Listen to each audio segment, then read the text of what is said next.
আজকে কিছু তৃষ্ণার্ত পথচারীদের জন্য শরবত বানিয়েছিলাম। এখন আপনারা ভাবতে পারেন আমরা হয়তো বা দেখানোর জন্য করতে, হ্যাঁ, কিন্তু আমাদেরটা দেখে যদি কেউ ভালো কিছু শিখে তাহলে তো আমাদেরই গর্ব, তাই না? হ্যালো, আসসালামু আলাইকুম গাইস, আমরা আবার চলে আসি গরমের ভিতরে নতুন একটি ভিডিও নিয়ে। আজকের দিনে খুব গরম পড়ছিল, তাই ভাবতেছিলাম কিছু শরবত বানাই সবাইকে খাওয়ানোর জন্য। তাই কিছু লেবু নিয়ে নিলাম, পরে ট্যাং এবং টেস্টি স্লাইন নিয়ে নিলাম, পরে লেবুগুলো কেটে নিলাম, পরে লেবুগুলোতে পানি দিয়ে চিপড়ে নিলাম, পরে টেস্টি স্লাইন এবং ট্যাংগুলো দিয়ে দিলাম, পরে চিনি লবণ নিয়ে গুলে দিলাম। কালারটা খুব সুন্দর এসেছে। পরে আমরা নিজেরা টেস্ট করে নিলাম, দেখুন আমাদের রিয়েকশন কেমন হয়েছে ভাই?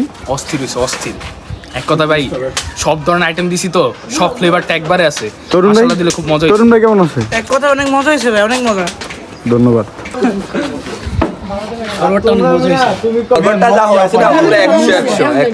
পরে আমরা সবাইকে খাওয়ানো শুরু করলাম। এখন আপনারা ভাবতে পারেন এটা হয়তো আমরা দেখানোর জন্য করতেছি, কিন্তু না, এটা দেখে যদি আমাদের থেকে কেউ অনুপ্রেরণা পায় বা ভালো কাজে এগিয়ে আসে, এতেই আমাদের সার্থক। আমরা চাই আপনারাও ভালো কাজে এগিয়ে আসুন।